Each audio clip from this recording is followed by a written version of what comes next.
wa asyhadu an la ilaha illallah wahdahu la syarika lah wa asyhadu anna Muhammadan abduhu wa rasuluhu amma ba'du. Faqala Allah jalla wa ala fi kitabihil karim, a'udzu billahi minasyaitonir rajim. Innama nut'imukum liwajhillahi la nuridu minkum jazaa'an wala syukura. Shadaqallahul azim wa shadaqa rasulillahil karim. Yang pertama dan utama, mari kita panjatkan rasa syukur kita tak terhingga kehadirat Allah Azza wa Jalla. Mudah-mudahan di antara salah satu silatan takdir yang baik yang Allah berikan, Allah anugerahkan kepada kita, salah satunya adalah hadirnya kita di pertemuan-pertemuan seperti ini. Bukan hanya sekedar agenda rutinitas saja, tetapi mengecas kembali ruhiyah dan jiwa-jiwa kita setelah mungkin kita lelah melangkahkan kaki bersama pasangan kita yang entah sampai kapan kaki ini akan Allah gerakan. Tapi mudah-mudahan langkah-langkah kaki kita bersama pasangan kita adalah langkah-langkah kaki menuju kursi pelaminan di surganya Allah Azza wa Jalla.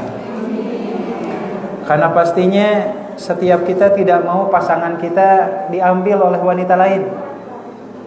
Kita tidak mau suami-suaminya diambil oleh para bidadari di surga. Maka mudah-mudahan hadirnya ibu-ibu di sini adalah cara agar bidadari surga cemburu dengan ibu-ibu sekalian. Karena melihat, oh ternyata lawan tandingnya jauh lebih berat dibandingkan kemampuan mereka untuk melayani para ahli surga di sisi Allah Azza wa Jalla.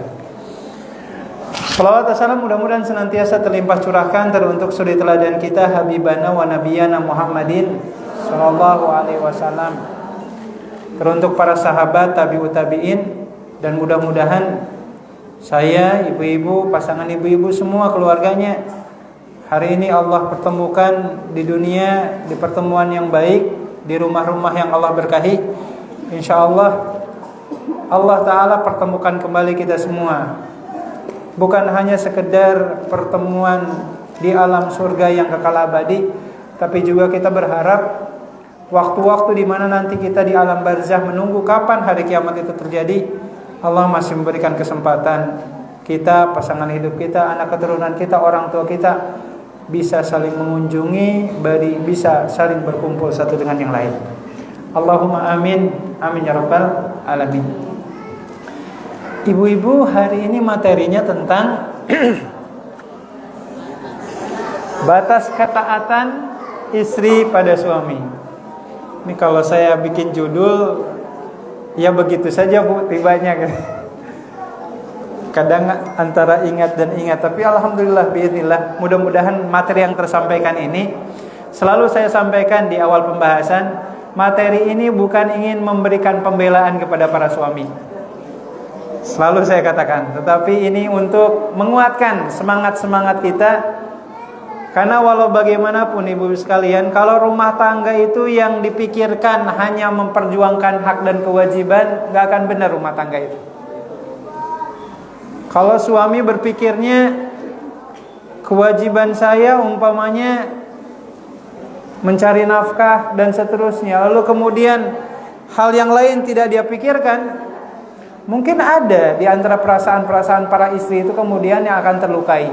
Sebagaimana pula kalau istri hanya berpikir umpamanya, kewajiban saya mah hanya melahirkan dan menyusui saja, sementara kemudian tanda kutip melayani suami dianggapnya bukan sesuatu yang wajib, maka lagi dan lagi akhirnya nanti kita akan mencapai pada titik kekecewaan. Kenapa ya suami saya kayak gini ya? Perasaan umpamanya masak tuh udah enak-enak gitu, perasaan udah nyiapin segalanya, kok ngucapin terima kasih aja kagak. Ya, dimakan juga enggak, diliatin juga enggak. Padahal masak udah perasaan udah bersungguh-sungguh. Maka ibu-ibu sekalian, di pertemuan kali ini mari kita awali dengan mengutip salah satu petikan firman Allah di surat Al-Insan ayat 8 dan ayat 9. Di mana ini adalah pesan sebenarnya secara umum baik kepada para suami dan kepada istri. Ketika Allah menyebutkan di antara ciri-ciri ahli surga itu salah satunya adalah a'udzubillahi minasyaitonirrajim wa yut'imuna at'ama 'ala hubbihi miskina wa yatima wa asira. Innama nut'imukum liwajhillahi la nuridu minkum jazaa'a wala syukura. Jadi di antara tanda-tanda ahli surga itu adalah mereka yang disebut-sebut sebagai para pejuang yang selalu memenuhi nafkah untuk orang-orang yang mereka cintai. Salah satu di antaranya tentu saja adalah keluarga intinya. Sebelum berbagi kepada fakir miskin, sebelum berbagi kepada yang membutuhkan, maka yang paling pertama dan utama adalah anak istri. Maka ketika suami umpamanya memenuhi kewajibannya, memberikan nafkah, mencukupi kebutuhan anak istrinya, lantas umpamanya mohon maaf, istrinya tidak begitu tidak begitu hangat penerimaannya, dingin-dingin aja dengan apa yang sudah diperjuangkan oleh sang suami, maka harusnya kata Allah, sang suami itu tidak boleh ada perasaan, meskipun manusiawi, tidak boleh ada perasaan kecewa, tidak boleh ada perasaan sedih, tapi hendaklah ada yang ada dalam hatinya itu kalimat di ayat yang ke-9-nya. Innama nut'imukum liwajhillah la nuridu minkum jazaa'a wala syukura. Saya ini nyari nafkah bukan mengharap ucapan terima kasih dari Anda, tetapi saya ini nyari nafkah karena ini kewajiban saya dan cukuplah Allah yang membalas saya. Maka di ayat ini, bunda-bunda sekalian, ayat ini bukan hanya untuk kaum laki-laki saja, tapi juga untuk kaum perempuan. Ketika kemudian bunda-bunda udah bersikeras, jungkir balik, melayani suaminya, tapi suaminya enggak sesuai dengan harapan, ya, enggak sesuai dengan harapan, ya udah, kalau kita nyandarin pengharapan agar dihargai oleh suami, agar mendapatkan ucapan terima kasih dari suami, biasanya ujung-ujungnya kecewa lah bu, biasanya. Ya, biasanya ujungnya kecewa. Maka Allah mengingatkan bahwasanya dalam urusan rumah tangga itu yang kita cari adalah liwajhillah. Kita melakukan semua ini adalah sebagai bentuk ketaatan kita kepada Allah, bukan karena sekedar dia suami saya harus taat ke suami saya, lalu kemudian saya harus melayani suami saya. Ujung-ujungnya kalau seperti itu nanti akan muncul semacam perasaan, kok rumah tangga itu seperti belenggu yang mengekang kita ya. Mau kemana harus izin suami dulu, gitu kan? Mau ngapa-ngapain harus izin suami dulu. Kalau perasaannya seperti itu, gak akan benar berumah tangga itu. Maka nasihat dari Allah kepada para suami dan kepada para istri, kata Allah, lakukan semuanya karena Allah Azza wa Jalla. Maka disinilah mungkin kita mendapatkan semacam rahasia. Kenapa para suami zaman bahula yang disakiti oleh istrinya, atau istri zaman dulu yang dikecewakan oleh suaminya, tapi rumah tangganya langgang-langgang aja. Ya, kalau kita melihat orang tua zaman dulu ya, sepertinya bu, angka perceraian orang tua zaman dulu itu sangat minim. Bahkan mungkin yang namanya cerai zaman dulu itu kayak gimana gitu. Tapi kalau sekarang kan beda. Kata cerai begitu mudah untuk diucapkan, istri begitu gampang menggugat cerai pasangannya. Maka disinilah kemudian yang harus coba kita camkan baik-baik bunda-bunda sekalian. Ketika kita taat kepada suami kita, sejatinya kita bukan hanya sekedar memainkan peran sebagai pasangan, tetapi saya adalah hamba Allah. Allah yang nyuruh saya untuk taat kepada suami saya. Entah seperti apa cara suami saya menyikapi saya dan memperlakukan saya, yang penting Allah Ta'ala ridho dulu kepada saya. Makanya ada cerita gini ibu sekalian, mungkin kita pernah dengar ya, kalau ada manusia yang boleh sujud kepada hambanya, niscaya aku akan perintahkan para istri untuk sujud kepada suaminya. Ini kalau kita baca hadisnya secara utuh ya ibu-ibu sekalian, dalam hadis sahih yang diriwayatkan oleh Imam Ibnu Majah, diceritakan ada sahabat Nabi namanya Mu'ad bin Jabal. Ceritanya, Mu'ad bin Jabal itu ceritanya bu, beliau ditugaskan oleh Rasulullah untuk dakwah ke negeri Syam. Syam itu mana? Palestina, Yordan, Lebanon, Suriah. Diantarkan tuh oleh Rasulullah SAW untuk berdakwah ke sana gitu ya, diberikan nasihat dan seterusnya. Pas sepulangnya dari negeri Syam, tiba-tiba Mu'adz bin Jabal ketika ketemu dengan Rasulullah, tiba-tiba beliau sujud di hadapan Rasulullah. Mu'adz bin Jabal sujud. Akhirnya Rasulullah nanya, "Ini kamu apa-apaan sih? Masa sujud kepada saya?" Kata Mu'adz bin Jabal, "Ya Rasul, saya itu ketika berangkat ke negeri Syam, di sana penduduk mayoritasnya itu penduduknya menganut agama Nasrani. Dan mereka itu kalau ketemu pendetanya, ketemu dengan rahibnya, mereka suka sujud-sujud. Maka saya ingin seperti mereka ya Rasul. Kalau mereka saja bersujud-sujud kepada tokoh agamanya, apalagi harusnya saya harus lebih baik bisa sujud kepada engkau selaku utusan Allah Subhanahu wa taala." Nih, ada ungkapan yang baiknya yang dikatakan oleh Rasulullah seperti tadi yang diutarakan ya. Tapi kita kutip kalimat terakhirnya, kata Rasulullah gini kan, "Kalau seandainya saya perintahkan manusia boleh sujud kepada manusia yang lain, maka saya akan perintahkan istri untuk sujud kepada suami." Apa bentuknya? Kata Rasulullah SAW. Ini kata Rasulullah SAW, "Demi nyawaku yang ada dalam genggamannya, tidak boleh." Mas Willy jatuh. Ya. Ini padahal mau ke poin intinya. Ini kata Rasulullah gini. Rasulullah SAW mengatakan gini, Bunda sekalian. Tidak boleh ada seorang istri yang melakukan kewajibannya kepada Allah sebelum dia menunaikan kewajibannya kepada suaminya. Maka dulu pernah saya nanya, Bu, kalau suami ibu minta dilayani, sementara ibu mau sholat subuh dulu atau layani suami dulu? Benar ya? Benar ya, Bu ya?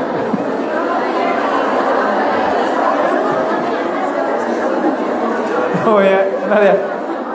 Itu kaidah umumnya. Kecuali mohon maaf kalau suaminya tahan lama gitu. Khawatir kesiangan nanti sholat subuhnya. Cuman ada bahasa gini yang dikatakan oleh Rasulullah SAW. "Walau sa'alaha wahiyya ala qatabin lam tamna'hu." Kata Rasulullah SAW. Kalaupun sekiranya seorang istri itu sedang naik kendaraan dan suaminya minta layanin suaminya. Itu kata Rasulullah SAW. Itu perbahasa, Bu. Itu kata Rasulullah, bukan kata saya. Asal jangan sampai ada mobil yang bergoyang aja ya, Bu ya.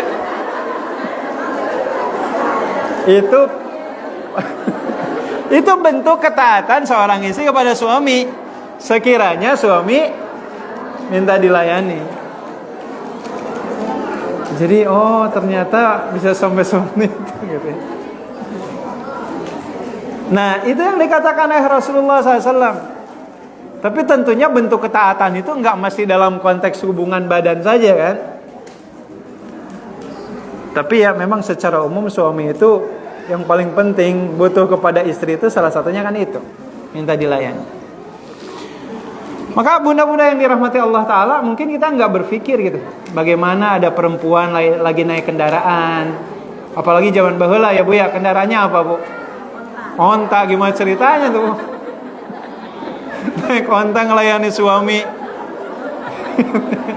Kalau sekarang sih mungkin kebayang gitu ya, ada mobil atau apa gitu secara umum. Tapi nyata-nyatanya seperti itu. Nah, ini salah satu contoh bagaimana syariat kemudian menegaskan kepada kita semua secara umum. Nasihat kembali untuk saya dan kita semua, mainkan peran kita sebagai seorang istri atau sebagai seorang suami. Peran-peran kita itu kita mainkan, memposisikan diri kita itu sebagai hamba Allah yang kita wajib taat kepada Allah Azza wa Jalla. Ini catatan yang pertama, agar kita tidak kecewa ketika berumah tangga. Kenapa suami saya gini, kenapa suami saya gini, dan seterusnya. Karena walau bagaimanapun ya ibu-ibu sekalian, ketika suami sudah bekerja keras keluar dari rumahnya, nyari nafkah yang halal, dan yang bisa dia dapatkan umpamanya di luar dari ekspektasi kita, seorang istri tetap wajib menerimanya. Dan tidak ada alasan bagi para istri hanya karena suami penghasilannya kecil, lalu kemudian si istrinya menggugat cerai pasangannya. Nggak ada alasan bagi istri seperti itu. Nah, sehingga dalam aturan Islam gini, Bu, kalau suami itu punya kewajiban nggak sih memiliki rumah sendiri yang bisa dihuni oleh istri dan anak-anaknya? Wajib nggak ada punya rumah milik sendiri atau cukup rumah kontrakan, yang penting anak istrinya nggak kepanasan, nggak kehujanan? Kira-kira wajib nggak, Bu? Kan secara hukum asal itu kan yang penting istri dan anak tidak kehujanan, tidak kepanasan. Secara umum kan seperti itu. Kalau ingin ngambil kewajibannya supaya gugur gitu kan. Cuman kan kita kadang harapan kita lebih dari itu. Udah punya satu rumah, berpikir punya rumah yang lain. Udah punya rumah, punya rumah lain, dan seterusnya. Nah, ini catatan yang pertama, nasihat, Bu. Sebelum kita berbicara tentang ketaatan, lakukanlah segala sesuatu ketika kita melayani pasangan hidup kita itu sebagai bentuk bukan sekedar ketaatan kita kepada Allah, kepada hamba Allah, dalam hal ini suami kita, tetapi ketaatan kita kepada Allah Ta'ala yang menciptakan kita, yang telah memilihkan pasangan untuk kita semua. Itu catatan yang pertama. Yang kedua, ibu sekalian, ketika kita berbicara tentang ketaatan seorang istri kepada suami, maka kalau kita perhatikan dalam beberapa ayat di Al-Quran, Allah menyebut ikatan pernikahan itu dengan kalimat misaqon ghalidha. Apa itu misaqon ghalidha? Misaqon itu artinya perjanjian, ghalidhon yang sangat berat. Jadi kalau bunda-bunda nanti baca, saya merangkum setidaknya ada 3 ayat di Al-Quran yang Allah Ta'ala menyebutkan kata-kata perjanjian maha berat itu dalam 3 kondisi. 1, ketika ijab qabul sudah diikrarkan. Ketika bapak kita dulu umpamanya mengatakan, saya nikahkan putri bapak atas nama ini dengan Anda dengan mas kawin dibayar tunai. Lalu kemudian suaminya bilang, saya terima nikahnya putri bapak dengan mas kawin sekian dibayar tunai. Maka Allah Azza wa Jalla menegaskan ketika bapak kita mengikrarkan ijabnya dan suaminya mengikrarkan qabulnya, maka ini terkategorikan sebagai perjanjian maha berat. Yang kalau bunda-bunda sekalian baca di ayat-ayat yang lain, boleh nanti dilihat ya. Salah satunya di surat Al-Ahzab ayat 7. Kalau tadi perjanjian maha berat itu yang pertama di surat An-Nisa ayat 21. Itu ijab qabul antara ayah dari pihak istri dengan suami ibu. An-Nisa ayat 21. Itu berbicara tentang ijab qabul. Maka Allah mengingatkan kepada para suami, jangan sampai ada yang menceraikan istrinya lalu kemudian mas kawinnya minta dibalikin lagi. Kata Allah, bagaimana mungkin ada seorang suami menceraikan istrinya, mas kawinnya minta dibalikin lagi, padahal dia sudah membuat perjanjian yang maha berat di sisi Allah Azza wa Jalla. Kecuali kalau istri yang menggugat suami, itu lain cerita ya. Tapi kalau suami yang menceraikan istrinya, ya mas kawin gak boleh diambil lagi. Maka ini bab yang pertama, bunda-bunda sekalian, surat An-Nisa ayat 21. Dan yang kedua, ibu-ibu sekalian, surat Al-Ahzab ayat 7. Di mana Allah menyebutkan di surat Al-Ahzab ayat 7 itu, yang namanya ikatan perjanjian yang maha dahsyat itu bukan hanya sekedar ditemukan dalam ikatan ijab qabul rumah tangga saja, tapi ditemukan perjanjian antara Allah dengan para calon nabinya. Jadi ketika nabi-nabi itu akan diutus, sebelumnya Allah telah membuat perjanjian. Atau yang terakhir, nanti kita ambil kesimpulannya di surat An-Nisa ayat 154. Ayat ini bercerita perjanjian antara Allah dengan orang-orang Yahudi Bani Israel. Sampai ketika dibuat perjanjian itu, Bukit Tursina diangkat oleh Allah di atas kepala mereka. Bahwasanya mereka akan sujud kepada Allah dan seterusnya. Maksud saya gini bunda-bunda sekalian, kenapa ayat-ayat ini perlu kita suguhkan? Ini untuk menyadarkan kesadaran kita semua bunda-bunda sekalian, bahwasanya peran-peran bunda, sebagaimana juga peran para ayah di rumahnya, secara umum peran kita semua ini tidak beda jauh seperti peran-peran para nabi yang memikul beban risalah kenabiannya. Jadi pahala kita itu sangat besar sebenarnya, sebagaimana ketaatan seorang nabi kepada titah perintah Allah Azza wa Jalla. Nah, di sini kita perhatikan, kalau seandainya ada di antara kita yang memainkan peran sebagai suami istri, maka Masya Allah, derajat kita itu dari segi balasan di sisi Allah mirip seperti balasannya para nabi dan rasul. Betapa tidak ibu-ibu? Ibu-ibu, saya ingin ngambil contoh gini. Kalau suami istri lagi berantem nih, oke ya, ibu pernah cekcok nggak sama suaminya? Nah ya, mau nggak gimana gitu kan? Atau sering? Jadi gini bu, coba kita bayangkan bu, ada suami istri lagi berantem, suaminya lagi dimarah-marahin sama istrinya. Tiba-tiba suaminya ada yang ngebela perempuan lain bu. Ya bu, perasaan ibu bu, berat ya bu ya. Ya malah makin nyolot tuh kayak gitu ya.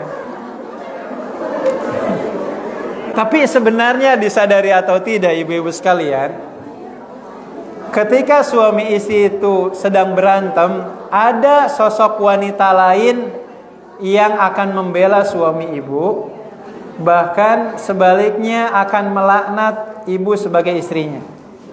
Siapa dia? Bidadari di surga. Bidadari di surga. Dalam hadis sahih riwayat Imam Ibnu Majah, Rasulullah SAW mengatakan, bila mana seorang istri memarahi suaminya, maka bidadari di surga itu akan berkata, qatalakillah, terlaknatlah engkau wahai para istri. La tu'dhi fa innama huwa dakhilun laka awsaka ayyufariqaka wa yadkhulu ilaina. Kata bidadari di surga itu, celakalah engkau wahai para istri yang memarahi suaminya. Karena kenapa? Ketahuilah, suami itu hanya titipan Allah sementara untuk engkau. Karena nanti kalau dia sudah meninggal, kamilah yang akan menjadi teman abadinya di surganya nanti. Itu perkataan para bidadari surga bu. Jadi kita berpikir-pikir ya bu ya. Makanya sempat ada yang bertanya-tanya bu, kalau apa hukumnya istri yang suka nyuruh-nyuruh suami bu?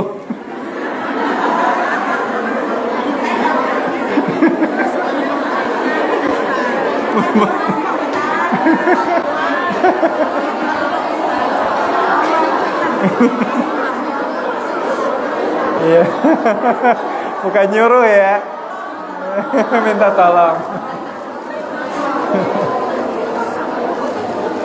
Memang ya secara umum kan wajar-wajar saja ya bu ya. Wajar-wajar saja istri minta tolong ya edisinya ya. Istri minta tolong suaminya. Kalau suami minta tolong atau nyuruh? Bisa gitu ya. Iya. Secara umum yang wajar. Tapi ya memang sering kejadian nggak bu ini bu? Ini mah bukan curhatan saya, mungkin ibu-ibu juga ngalamin. Ibu nyuruhnya apa, suami ngerjainnya apa gitu kan? Sering nggak sih bu? Sering. Oh, berarti bukan saya doang waktu.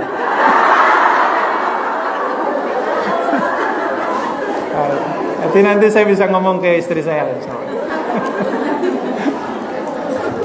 Ya secara umum gitu ya.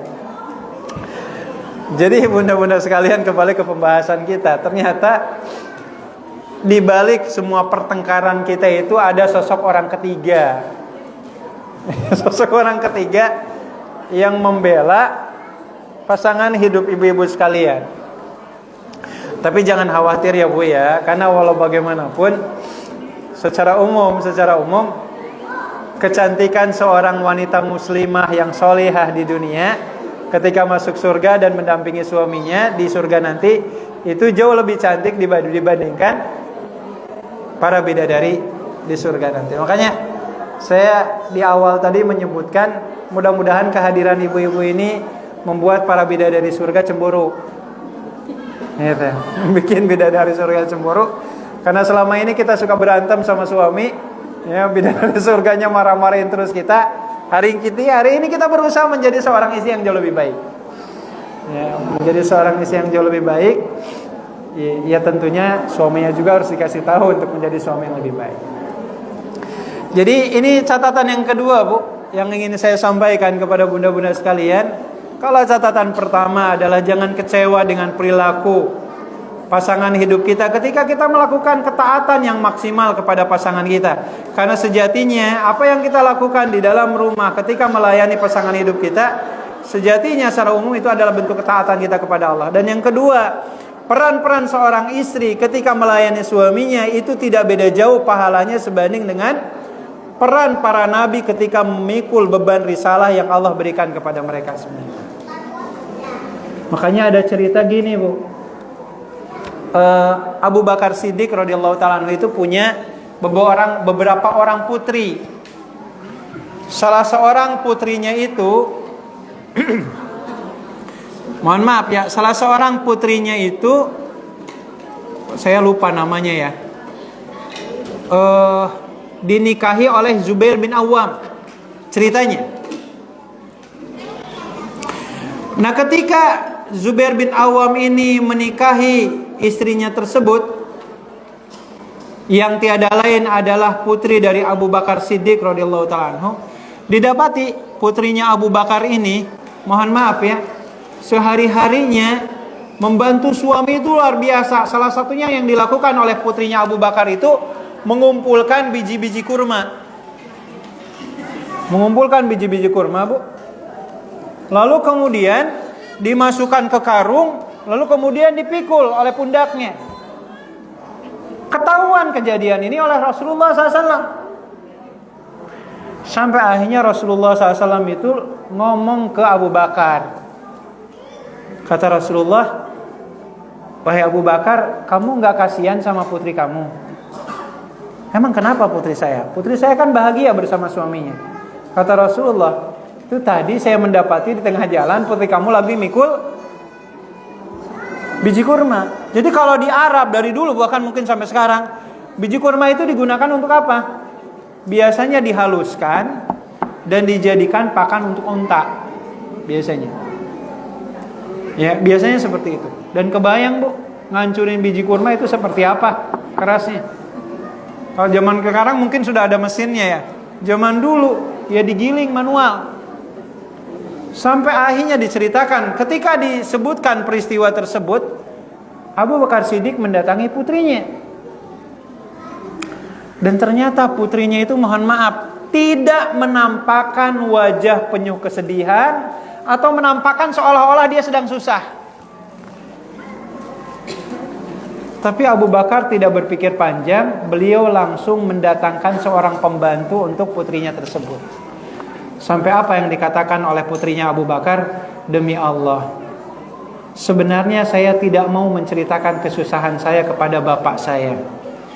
Tetapi begitu alangkah bahagianya hati saya ketika bapak saya mendatangkan seorang pembantu ke rumah saya, seolah-olah saya baru terlepas dari perbudakan yang membelenggu leher saya.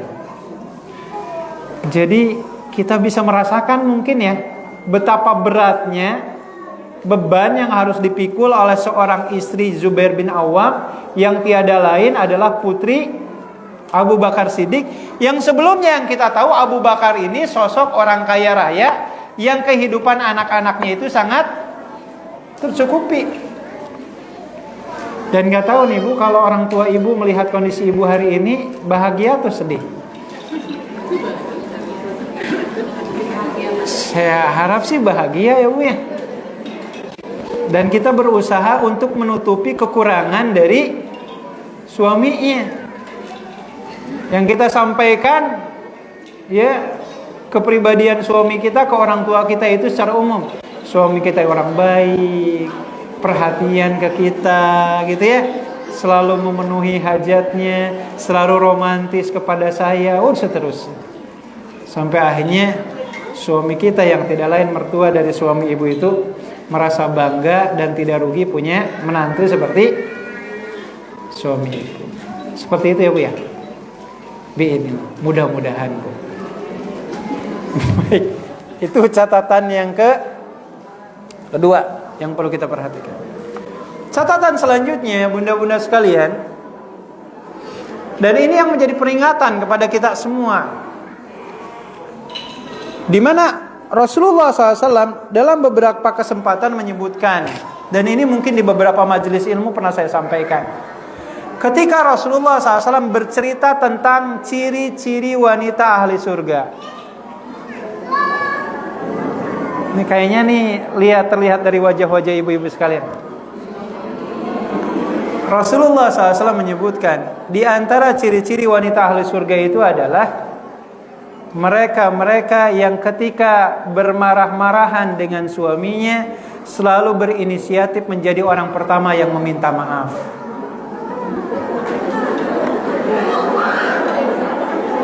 Jadi Bu, mulai hari ini Bu, kalau lagi marahan jangan berharap suami yang minta maaf duluan. Kita berusaha menjadi yang pertama minta maaf duluan. Karena Rasulullah SAW mengatakan dalam beberapa riwayatnya, kata Rasulullah, terlepas istri itu mau benar atau salah, Bu, ya, suami ibu mau benar mau salah, siapapun yang benar siapapun yang salah, tapi wanita ahlu surga, kata Rasulullah SAW dalam hadis sahih riwayat Imam Al-Baihaqi, kata Rasulullah, ja'at ilaiha zawjaha wa wada'at yadaha fi yadihi wa qalat la agminu ghamdan hatta tallah. Seorang wanita ahli surga itu ketika marah-marahan sama suaminya, dia akan langsung datang ke suaminya dan lagi pegang tangan suaminya. Coba Bu, nanti dipegang ya Bu ya. Pegang tangan suami ibu dan mengatakan, la agmidu ghamdan hatta tallah. Wahai suamiku, mataku tidak bisa memejamkan mata malam ini sebelum engkau memaafkan kesalahanku. Susah loh. Emang kayak gitu Bu. Ya, Ustaz, kenapa perempuan terus yang dipojokin? Bukan masalah dipojokin Bu. Ini mah kita berbicara tentang berlomba-lomba dalam kebaikan. Makanya kan secara umum bunda-bunda sekalian, kalau boleh saya bertanya Bu, ini jujur nih, kalau lagi berantem sama pasangannya yang minta maaf duluan siapa? Hah? Ibu duluan atau suami duluan?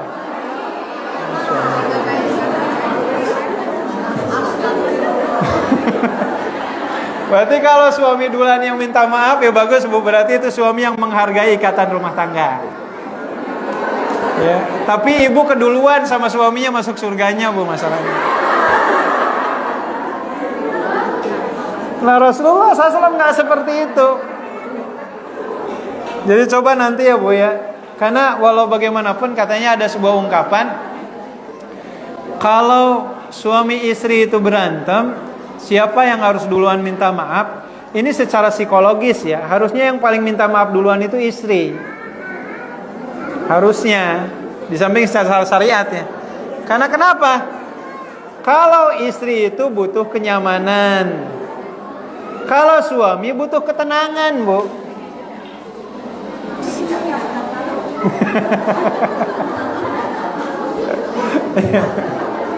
Tapi memang istri gak pernah salah ya, yang salah suami terus ya. Nah Rasulullah SAW memberikan uraian seperti itu. Kenapa kemudian Bu?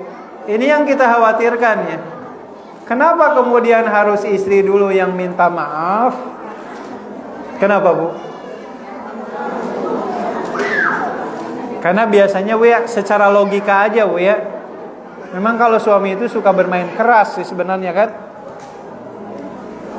Ya, suami itu kalau di luar rumah kan kerjanya kerja keras. Bahasanya bukan berarti istri dalam rumah nggak kerja keras, enggak. Tapi suami itu menghadapi kehidupan yang keras memang biasa gitu. Maka kalau diajakin keras sama istrinya, wah kayak nemu sparring partner aja begitu. Ada nemu lawan yang bisa diajak berantem, bahasa seperti itu. Nah, oleh karenanya ibu-ibu sekalian, kenapa kemudian Rasulullah SAW mengatakan seperti itu? Hendaklah istri yang duluan yang minta maaf, bukan suami. Rasulullah SAW menyebutkan, karena walau bagaimanapun ridho Allah yang hendak kita cari itu berhubungan erat dengan ridhonya suami dalam konteks para istri. Kalau saya kan ridhonya ada di ridho orang tua saya, tapi kalau para istri ridhonya ada di ridho suaminya. Maka teringat bunda-bunda dalam beberapa riwayat dan keterangan yang lain. Mungkin bunda-bunda juga sama-sama mengetahui kata Rasulullah, salah satun la tablagu sholatuhum syahmatu udunaihim. Kata Rasulullah, ada 3 golongan yang sholatnya tidak akan diterima oleh Allah. Siapa saja bu 3 golongan ini? 1, jamaah sholat yang dipimpin oleh imam yang dibenci oleh makmumnya. Nah, hati-hati nih. Jangan sampai ada jamaah sholat yang makmumnya benci ke imamnya. Sebenarnya imamnya nggak suka, makmumnya nggak suka dipimpin sama imam seperti itu. Tapi karena mungkin dia tokoh atau apa gitu ya, nggak berani melarang-larang atau menolak-nolak. Nah, jangan sampai ini kejadian nih, kita sholat berjamaah dipimpin oleh imam yang dibenci oleh makmumnya. Umpamanya ya, yang sering dicontohkan itu waktu antara adzan dan qomat. Udah tahu waktunya udah mepet mau qomat. Ini orangnya baru datang. Terus enak-enakan sholat sunat qobliyah umpamanya. Padahal makmum udah nunggu dari tadi. Nah, jangan sampai seperti itu. Itu yang pertama. Yang kedua kata Rasulullah SAW, akhawani mutasoriman, saudara kandung yang berantem dan memutus silaturahminya, sholatnya akan tertolak oleh Allah. Dan yang terakhir, ini yang berhubungan dengan ibu-ibu, seorang istri yang menunaikan sholat dikala suaminya sedang emosi kepada istrinya tersebut. Maka jangan sampai ibu menunaikan sholat dikala suami ibu sedang marah kepada ibu. Selesaikan dulu masalahnya. Nah, ini yang kita khawatirkan. Makanya itu pantas bu, kenapa ibu harus minta maaf duluan. Ya, salah satu tujuannya ya berhubungan dengan ibadah-ibadah kita yang lain. Bahkan dalam riwayat ini Rasulullah SAW menyebutkan bagaimana kemudian sholat seorang wanita itu akan tertahan di sisi Allah bila mana sang suami tidak ridho atau lagi marahan dengan istrinya tersebut. Dan kondisi ini sebuah kondisi yang mungkin sering terjadi di tengah-tengah rumah tangga kita. Bisa jadi sering terjadi. Maka Rasulullah SAW mengingatkan, baik-baikanlah dulu kamu dengan pasangan hidupmu sebelum kamu menjalin hubungan yang baik dengan Allah Azza wa Jalla. Nah, disinilah kemudian kita melihat ibu-ibu sekalian, bagaimana istri-istri Rasulullah SAW itu sebagai salah satu suri teladan yang baik, melayani suaminya itu luar biasa. Salah satunya, ini dalam kajian sirah beberapa hari yang lalu saya katakan, Aisyah radhiyallahu taala anha itu dalam beberapa kesempatan ketika tidur seranjang dengan Rasulullah, bukan hanya sekedar saling meluk satu dengan yang lain, tapi diusahakan, punten ya bu ya, ini pembicaraan 18 tahun ke atas, tetapi bibirnya ditempelkan ke bibirnya Rasulullah SAW ketika tidur. Bisa kan akhirnya bu? Ustaz susah nafas. Sampai seperti itu. Ya, jadi tidurnya itu seperti itu. Sampai kata Siti Aisyah radhiyallahu taala anha, ketika Rasulullah SAW akan meninggal dunia, beliau mengatakan, sungguh air ludah yang ada di mulut Rasulullah SAW sudah tercampur dengan air ludah yang ada di mulut saya. Ustaz, bau Ustaz.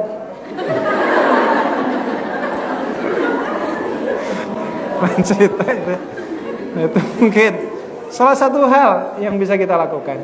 Mungkin awal pertama kali ibu melakukannya mungkin susah napas kali bu. Gimana ceritanya tidur sampai ditempel, mohon maaf, sampai ditempelkan bibirnya. Tetapi kalau sudah biasa mah biasa bu. Tapi ibu jangan nanya ke saya, Ustaz biasa kayak gitu. Itu mau urusan rumah tangga bu. Urusan rumah tangga nggak perlu ditanyakan.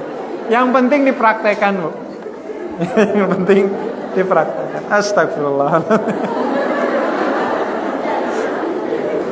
Baik. Itu beberapa catatan yang perlu kita perhatikan ibu sekalian. Bagaimana kemudian Rasulullah SAW menyebutkan di antara tanda-tanda wanita ahli surga itu salah satunya adalah ketika marah-marahan dengan suaminya, dia selalu menjadi orang yang pertama minta maaf. Bahkan bunda tadi ya, minta maafnya jangan sambil mesem, minta maafnya setengah hati. Gitu ya. Tapi tadi di hadis disebutkan ya, pegang tangan suaminya. Ya, lalu bilang, "Ya, lihat mata saya ya." Mau hipnotis. Ibu bilang, "Wahai ayah," gitu ya, "maafkan saya tidak bisa tidur malam ini kalau ayah marah-marah ke saya."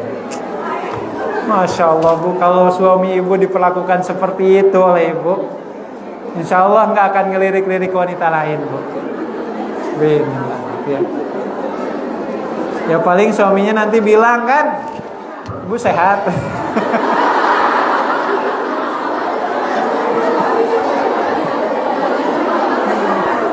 Apa? Sehat ya, sehat. Sehat. Kita jadi sosok istri yang romantis lah bu ya. Sosok istri yang romantis. Kalau suaminya selama ini pendiam, diam kayak gitu ya, nggak pernah ngucapin apa ke saya tuh yang nggak apa-apa, berarti ibu mungkin yang harus memulainya. Ya, jadi itu hal yang perlu kita cermati secara serama. Nah, bunda-bunda yang dirahmati Allah Ta'ala, di luar itu semua dari apa yang kita utarakan, ada sebuah celetukan lah dulu itu.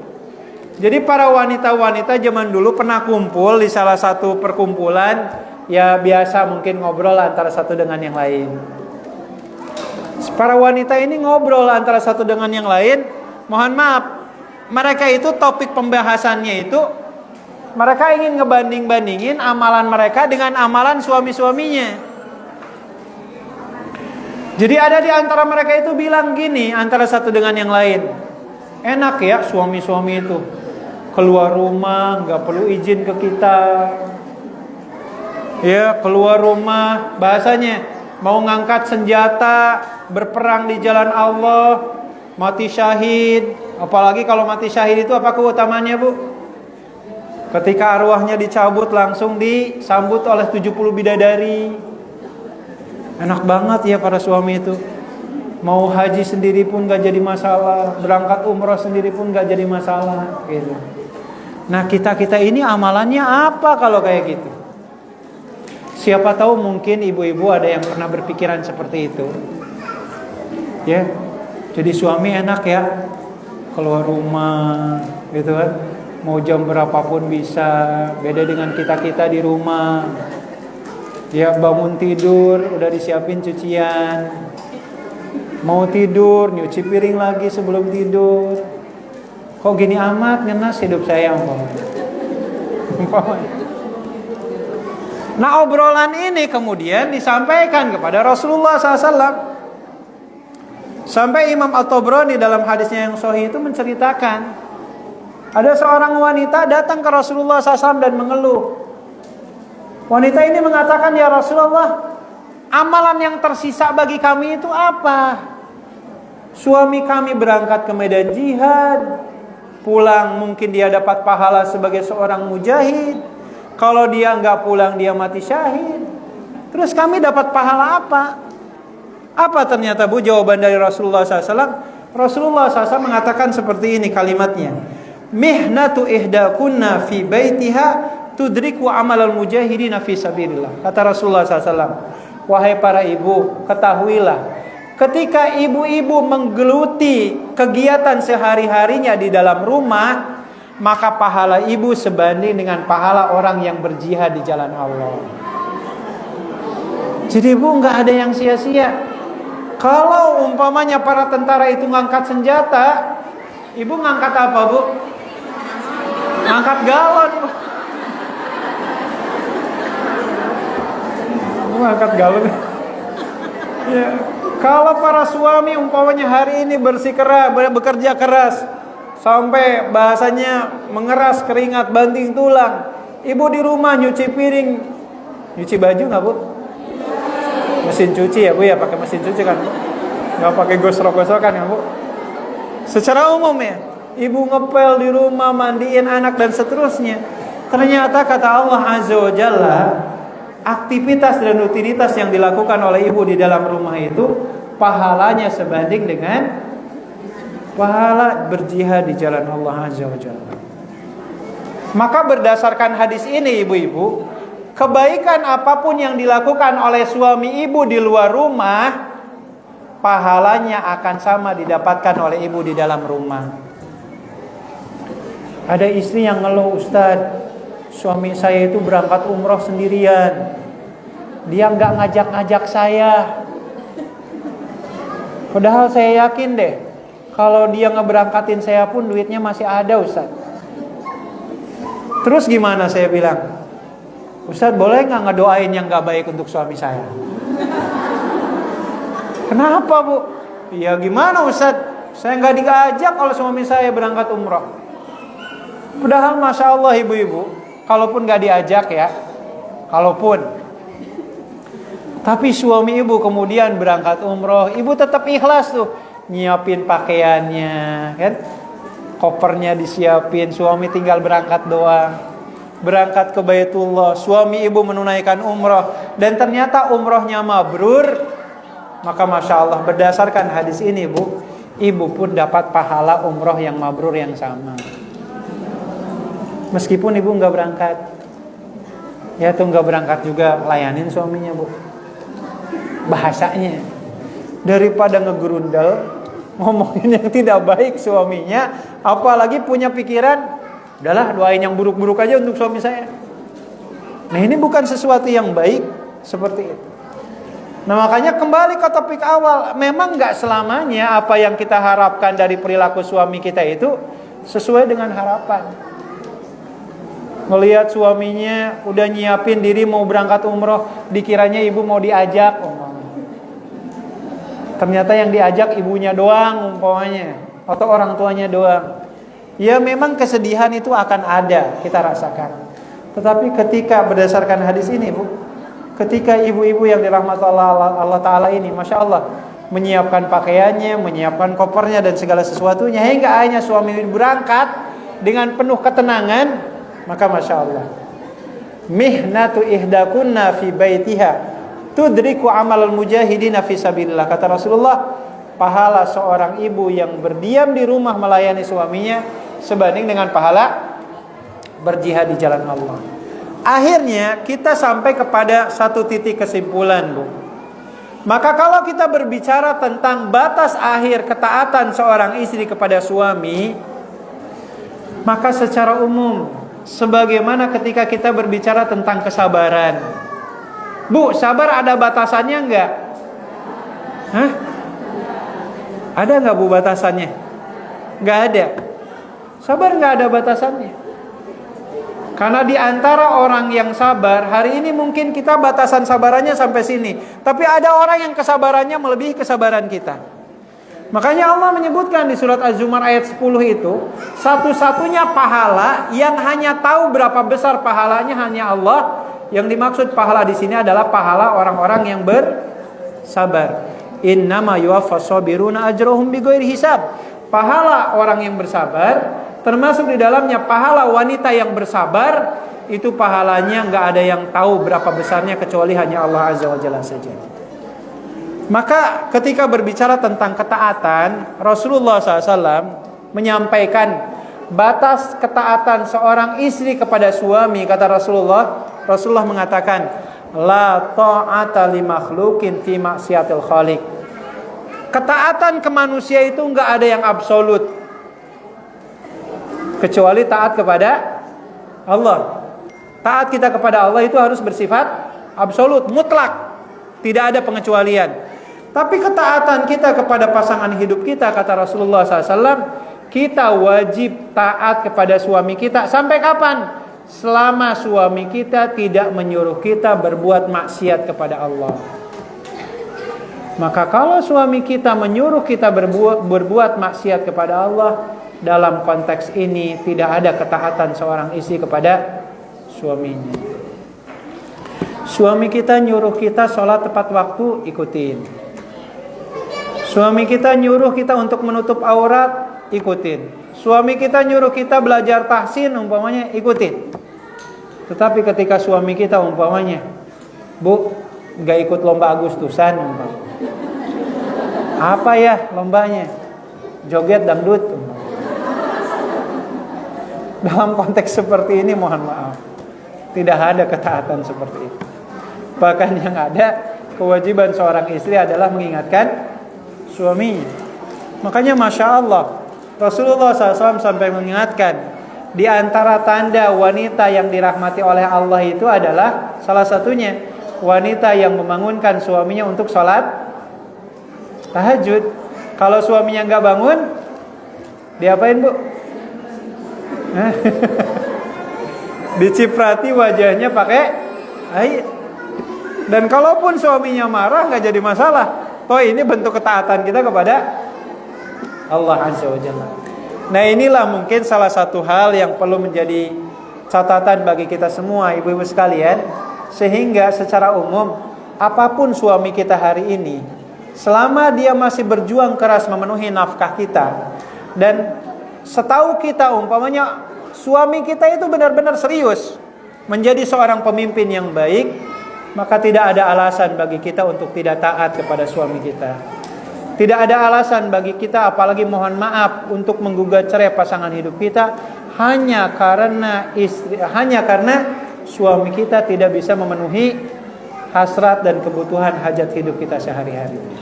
Maka ini yang Allah nyatakan, ibu-ibu, di surat At-Tahrim ayat 4. Ini peringatannya bagi istri-istri yang menggugat cerai suaminya karena suaminya enggak memenuhi kebutuhan hidup istrinya, sementara suaminya udah berusaha keras memenuhi hajatnya. Allah menegaskan, A'udzubillahi minasyaitonirrajim, asa rabbuhu in talaqakunna ayyubdilahu azwaja khairan minkunna muslimatin mu'minatin qanitatin taibatin abidatin sayyibati wa abkar. Kata Allah, jikalau ada istri yang menggugat cerai pasangannya hanya karena materi, sementara suaminya sudah memberikan sejauh yang dia mampu, maka kata Allah, kalaupun si istrinya kemudian diceraikan kalaupun si istrinya menggugat cerai pasangannya dan akhirnya suaminya menceraikan istrinya, maka Allah menjanjikan untuk suami seperti itu Allah akan datangkan wanita yang lebih baik. Sampai Allah sebutkan tuh kriterianya di ayat yang keempat itu. Wanita yang taat beribadah kepada Allah, wanita yang qanitat taibat, yang senantiasa mengajak bertaubat kepada Allah. Bahkan di akhir ayatnya, mau yang janda atau mau yang gadis sekalipun akan Allah datangkan.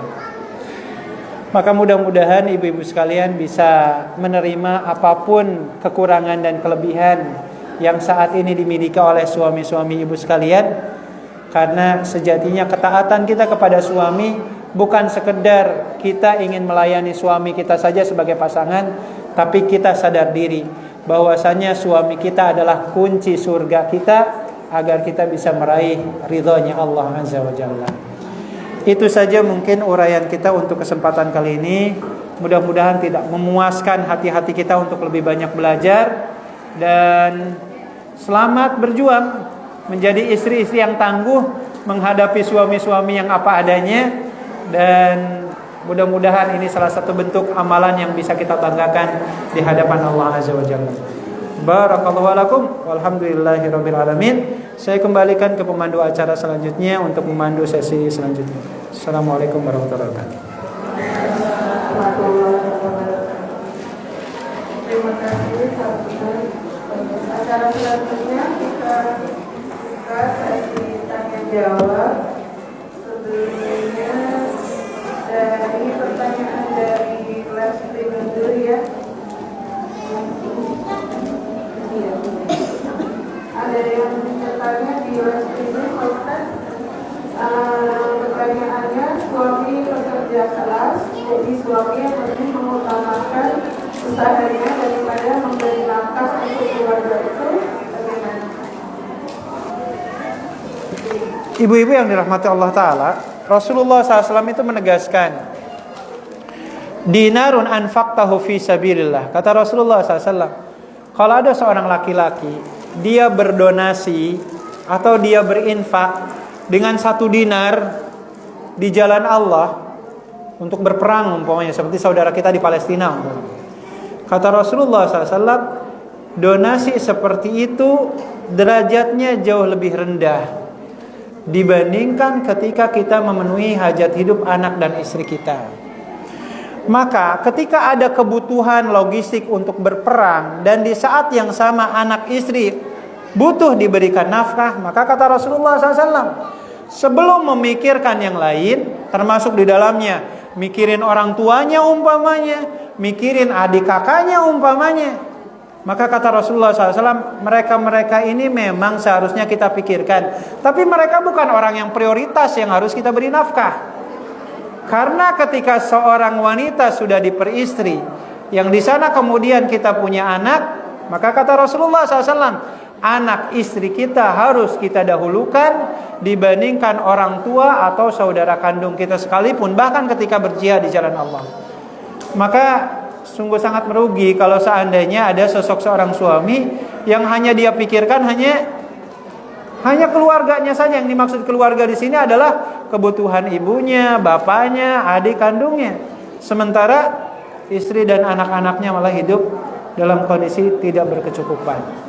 Ini yang harus menjadi catatan, karena walau bagaimanapun tanggung jawab dan kewajiban pertama seorang suami adalah nafkahi istri dan anaknya sebelum membantu orang tua dan saudara-saudara terdekat.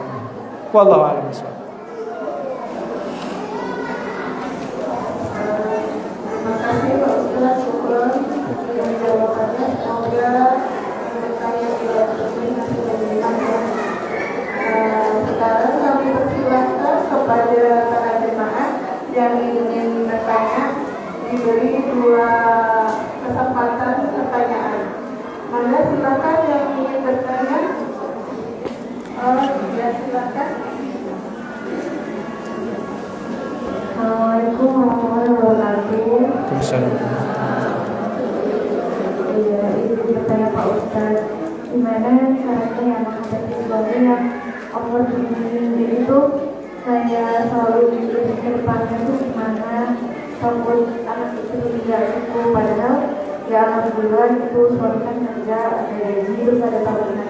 Tapi tuh kayak ngerasanya tuh kayak takut kurang nanti ke depannya gimana, dari sekarang juga udah menjadi pensiun, bakal gimana, mau tinggal gimana itu gimana harusnya Pak Ustaz. Soalnya saya juga takut suami saya tuh juga jadi gak enjoy di rumah karena terlalu banyak pikiran. Kita bilang ke Pak Ustaz, terima kasih. Assalamualaikum warahmatullahi wabarakatuh. Baik, Bunda, Masya Allah, ketika kita punya suami seperti itu, secara umum ya, punya kekhawatiran dengan apa yang akan terjadi di masa depan itu sesuatu yang lumrah. Bahkan Allah tegaskan, kalau ibu-ibu baca di surat An-Nisa ayat 9 itu Allah tegaskan, A'udzubillahi minasyaitonirrajim, wal yakhshal ladzina law taraku min khalfihim dzurriyyatan di'afan khafu 'alaihim falyattaqullaha wal yaqulu qawlan sadida. Kata Allah, hendaklah setiap diri merasa takut. Takut apa? Kalau suatu saat dirinya meninggal, anak istrinya dalam kondisi lemah. Tapi Allah Ta'ala mengatakan, Tapi jangan hanya sekedar takut doang, kata Allah. Falyattaqullaha wal yaqulu qaulan sadida. Hal yang pertama itu untuk meminimalisir ketakutan itu kan harus ada ikhtiar ya. Saya ambil contoh Bu, mudah-mudahan Ibu senang nih ngedengar contoh ini nih. Contoh, tapi ini saya yang contohkan. Rasulullah SAW itu kan punya aturan main. Yang namanya Nabi dan Rasul, kalau dia meninggal maka seluruh aset kekayaannya itu tidak jadi warisan, tapi jadi wakaf untuk umat. Nabi dan Rasul kayak gitu aturan mainnya. Jadi kalau Nabi Muhammad meninggal nih, apapun itu jadi wakaf. Anak istrinya di mana? Enggak dapat apa-apa. Tapi yang menariknya, yang kita tahu dalam sejarah, ketika Rasulullah wafat, secara umum, istri Rasulullah SAW yang saat itu hidup, sekitar ada 10 orang. Karena total istri Rasulullah kan semuanya ada 12. Dan 2-nya meninggal ketika Rasulullah masih hidup saat itu. Nah ketika Rasulullah wafat, istri-istri yang 10 ini, bunda-bunda sekalian, tidak ada satupun yang keluar dari rumah Rasulullah SAW. Padahal kan yang namanya rumah peninggalan seorang nabi itu statusnya wakaf kan. Tapi ternyata nggak ada satupun yang istri-istri Rasulullah itu keluar dari rumahnya. Kenapa? Menurut beberapa para ulama disebutkan karena rumah-rumah tersebut sudah diatasnamakan istri-istri Rasulullah. Jadi ibu-ibu boleh tuh rumah ibu diatasnamakan istri. Boleh itu karena dicontohkan oleh Rasulullah SAW. Karena ada kejadian gini Bu, ada sepasang suami istri udah punya anak masih kecil-kecil, izin Allah tiba-tiba qadar Allah suaminya sehat walafiat, gak ada penyakit apa-apa, meninggal. Datanglah keluarga dari pihak suami, minta cepat-cepat warisannya segera dibagikan. Salah satu warisannya itu cuma rumah doang. Akhirnya rumahnya dijual, dibagi-bagiin, untuk bapaknya berapa, ibunya berapa, dan seterusnya. Akhirnya si istrinya tinggal kemana Bu? Balik lagi ke rumah orang tuanya. Dan keluarga mertuanya gak peduli. Nah khawatir Bu, khawatir terjadi seperti itu. Boleh tuh Bu, minta ke suaminya. Ya boleh gak rumahnya atas nama saya? Rumah-rumah nih umpamanya. Jadi itu salah satu cara, ikhtiarnya boleh seperti itu. Bukan kita ngakal-ngakalin hukum waris ya, tapi menghibahkan rumah, menghibahkan aset kepada ahli waris kita, selama suaminya sehat walafiat dan tidak ada tanda-tanda mau meninggal, itu boleh. Itu contoh Bu. Tetapi di sisi yang lain, betul Bu tadi, kalau hidup penuh dengan kekhawatiran, ya gak enjoy juga. Maka Allah tegaskan, falyattaqullah, kuatin ibadahnya. Karena kan kalau kita nyandarin masa depan kita hanya kepada kemampuan kita, banyak kekhawatiran Bu. Ini tadi pagi nih, tadi pagi saya habis ngisi kajian di KIC.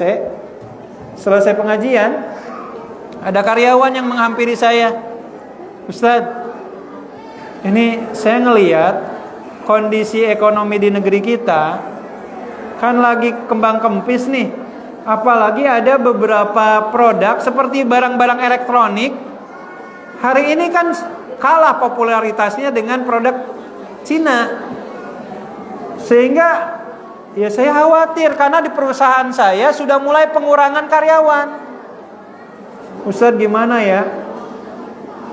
Istri saya hidupnya gimana? Anak-anak saya masih kecil. Pengurangan karyawan mungkin saja akan menimpa saya. Solusinya gimana ya Ustadz ya? Ada tuh Bu. Dan mungkin mohon maaf saya nggak berharap suami-suami ibu merasakan atau memikirkan kondisinya hari ini seperti itu. Karena pengurangan karyawan di beberapa perusahaan saya temukan di KIC ada, di Surya Cipta ada gitu. Karena kalah gitu ya dengan produk-produk Cina, mohon maaf. Nah, Allah mengingatkan falyattaqullah, urusan rizki kita harus bertakwa kepada Allah. Karena kenapa Bu? Yang kita tahu ya, setiap manusia ketika menginjak usia 4 bulan di janin ibunya, Allah sudah tetapkan rizkinya. Ya tugas kita adalah ikhtiar, doa. Dan insya Allah selama kita mau ikhtiar dan doa, gak ada ceritanya manusia mati kelaparan. Itu yang harus kita percaya aja dulu. Itu yang pertama ya. Siapkan persiapannya apa. Yang kedua, jalin hubungan ibadah yang baik dengan Allah. Dan yang terakhir kata Allah Azza wa Jalla, wal yaqulu qaulan sadida. Berperilakulah yang jujur dalam segala urusan. Suami jujur ke istrinya, istri jujur kepada suaminya. Karena kejujuran itu insya Allah mengundang rahmat dari sisi Allah Azza wa Jalla. Nah itu mungkin di antara hal yang bisa kita lakukan, sekaligus mitra yang baik bagi pasangan hidup kita. Karena walau bagaimanapun, sesuai dengan pembahasan sebelumnya, jadilah wanita setenang malam. Berikan ketenangan kepada suaminya. Jangan malah makin membuat suami makin kalut. Iya Pak ya, nanti kalau Bapak di PHK saya gimana, anak-anak gimana, dan seterusnya. Jangan ya Bu ya.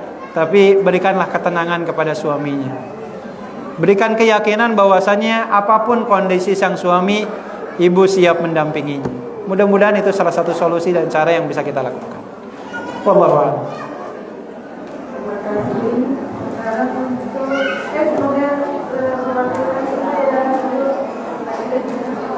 Pertanyaan kedua, kami persilakan bagian sebelah kanan. Ada yang ingin bertanya? Ya. Ini tetangga. Assalamualaikum. Ini tetangga saya ini. Silakan Bu, silakan. Ya, suaminya dikasih pencerahan sama Ustaz. Kita mau tanya, kalau misalnya suami kita itu hampir tiap malam mau tidur itu selalu bilang kalau misalnya kalau papa nanti meninggal duluan, pokoknya mama jangan pernah nikah lagi.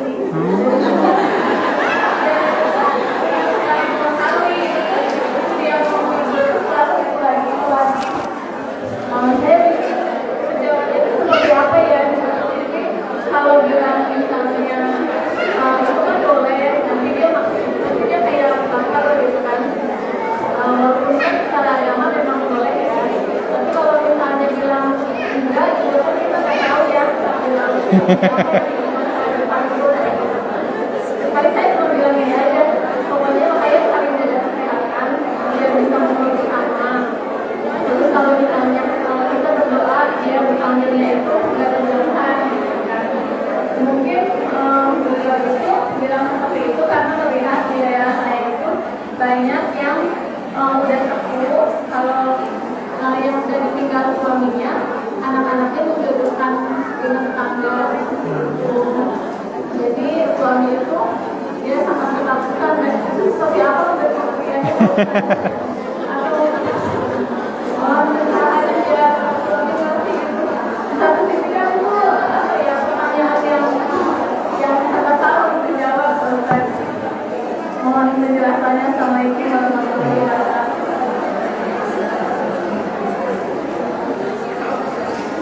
Iya.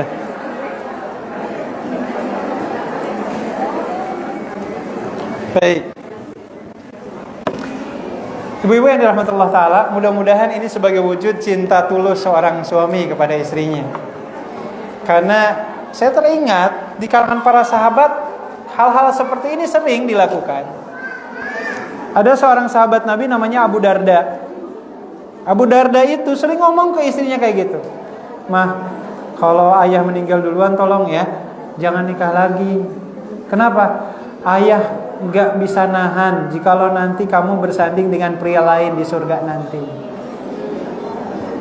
Karena ya ini yang dikhawatirkan.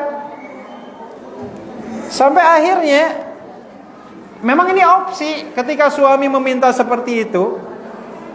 Di kemudian hari ternyata Abu Darda meninggal dunia dan Ummu Darda menjanda. Selesai masa idahnya, banyak laki-laki yang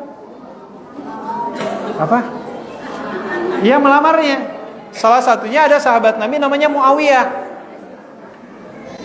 Tapi setiap kali laki-laki ini datang melamar Ummu Darda, istrinya Abu Darda, Ummu Darda itu selalu mengatakan, mohon maaf, saya sudah berjanji ke suami saya untuk tidak nikah lagi. Sampai akhir hayatnya Ummu Darda memilih untuk tidak nikah lagi. Jadi bagi beliau menikah itu cukup sekali seumur hidup. Tapi ini satu kasus, karena kasus yang lain pun kan ada. Kalau kita ingat cerita, dan ini kisah ini selalu saya ulang-ulang. Ada wanita namanya Atikah binti Zaid radhiyallahu taala anha. Atikah binti Zaid ini punya pasangan namanya Abdullah, putranya Abu Bakar. Luar biasa, Abdullah ini bahasa kita jor-joran nafkahi istrinya itu. Bahkan yang gak diminta istrinya pun dikasih. Akhirnya kemudian istrinya nanya, ya kenapa sih kok baik-baik amat ke saya? Ternyata di kemudian hari Abdullah ngomong, Bunda, saya melakukan semua ini, saya hanya punya ada satu harapan kepada Bunda. Dan mudah-mudahan Bunda bisa berjanji kepada saya. Apa itu? Kalau saya meninggal jangan nikah lagi sama yang lain. Akhirnya Atikah binti Zaid mengatakan, saya tidak akan nikah lagi dengan yang lain kalau seandainya engkau meninggal. Tapi ternyata kan ibu-ibu, kita tahu ya kisahnya. Abdullah itu berangkat ke medan pertempuran, Abdullahnya meninggal dunia. Ketika Atikah binti Zaid masa idahnya selesai, datang Sayyidina Umar bin Khattab ngelamar. Kata Atikah bin Zaid, aduh mohon maaf, saya udah janji ke suami saya. Kata Umar, janji itu kalau tidak bertabrakan dengan aturan syariat, pegang. Tapi kalau bertabrakan aturan syariat, ya tinggalin. Artinya kan menikah lagi itu bukan sesuatu yang dilarang kan. Akhirnya saat itu Atikah menerima lamaran Umar bin Khattab. Ternyata tak lama sesudah itu Umar bin Khattab mati syahid lagi. Masa idahnya selesai. Datanglah sahabat Nabi yang lain, cucu Rasulullah yang bernama Hasan bin Ali bin Abi Thalib. Hasan ngelamar, diterima lagi. Hasan mati syahid lagi. Datang Zubair bin Awam. Zubair bin Awam mati syahid lagi. Sampai 4 kali bu menikah. Sampai ada omongan di kalangan para sahabat, siapa yang ingin mati syahid, kawin ini perempuan ini nih. Ada omongan kayak gitu. Ya. Dan sesudah 4 kali pun masih datang banyak laki-laki yang melamar. Tapi kata Atikah binti Zaid, dia mengatakan, saya tahu diri sudah tua sekarang, maka saya nggak akan nerima laki-laki yang lain. Sampai timbul pertanyaan, kalau wanita yang punya suami lebih dari 1 semasa hidupnya, kira-kira nanti di surga sama siapa nanti disandingkan? Suami pertama, kedua, ketiga, keempat. Kata Rasulullah SAW, setiap kita itu nanti akan disandingkan bersama orang yang paling dia cintai. Pastinya kan gak bisa milih semua-semuanya kalau para perempuan ini. Milihnya 1. Jadi ibu-ibu sekalian, punten ya, jikalau ada istri yang ditinggal wafat oleh suami terus nikah lagi, itu bukan aib. Saya ambil contoh yang paling konkretnya Siti Khadijah radhiyallahu ta'ala anha. Bu, Siti Khadijah sebelum dinikahi oleh Rasulullah berapa kali nikah? 2 kali. Jadi Khadijah itu dinikahi oleh Rasulullah. Rasulullah itu suami yang ketiga. Suami pertama meninggal, suami kedua meninggal, nikah dengan Rasulullah, ya, suami ketiganya. Jadi ya secara umum mungkin ini nasihat bagi para laki-laki.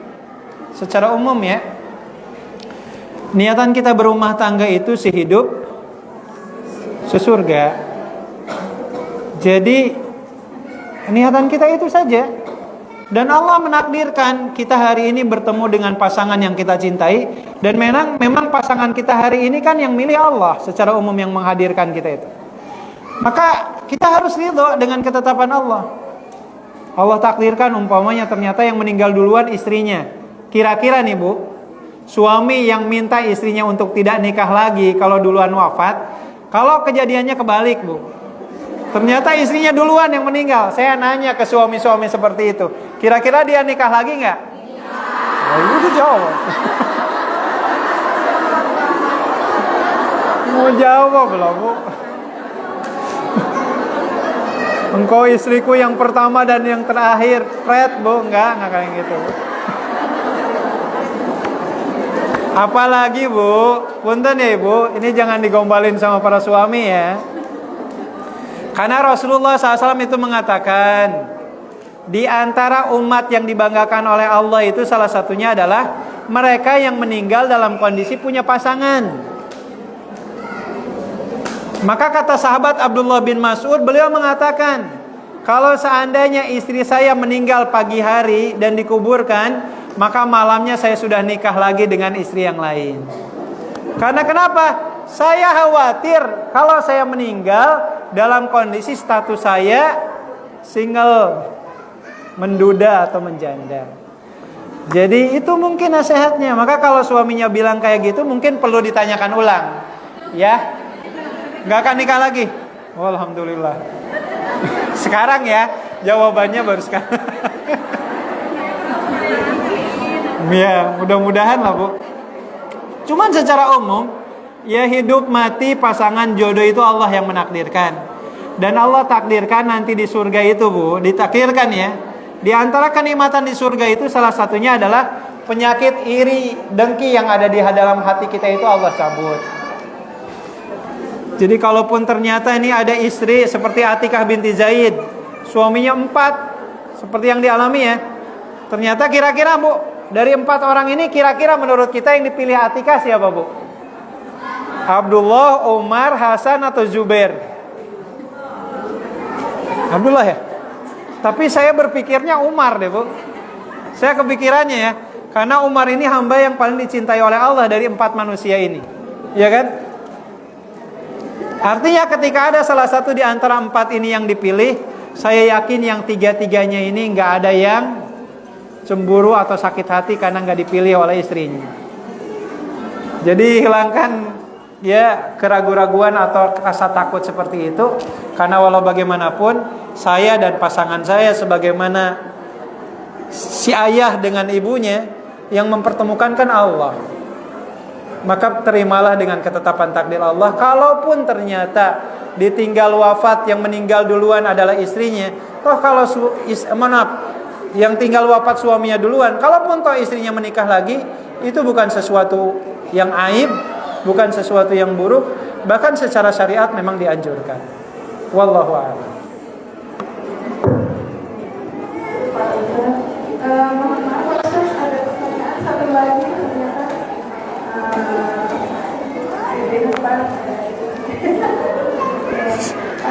begini pertanyaannya Pak Ustaz, bagaimana jika suami lebih berpihak kepada saudaranya daripada kepada istrinya? Digetok Bu ini. Gini Bu, secara umum yang namanya istri, yang namanya suami pasti kan ingin mendapatkan perilaku yang spesial dibandingkan yang lain. Makanya Allah Azza wa Jalla di surat At-Talaq ayat 6 itu menegaskan, ketika sudah berumah tangga, pastikan rumah tangga itu tinggalnya harus terpisah, jangan tinggal sama mertua, kecuali kalau mertuanya sakit-sakitan itu lain cerita. Tapi dalam kondisi di awal ketika rumah tangga itu dibina, jangan pernah berpikir untuk tinggal serumah. Salah satu hikmahnya adalah agar tidak ada campur tangan dengan urusan rumah tangga kita. Maka nasihat bagi para suami, nasihat bagi para istri, di dunia ini secara umum tidak ada yang paling berhak kita bela, tanda kutip ya, selama yang dibela itu benar. Gak melihat istri atau siapa itu.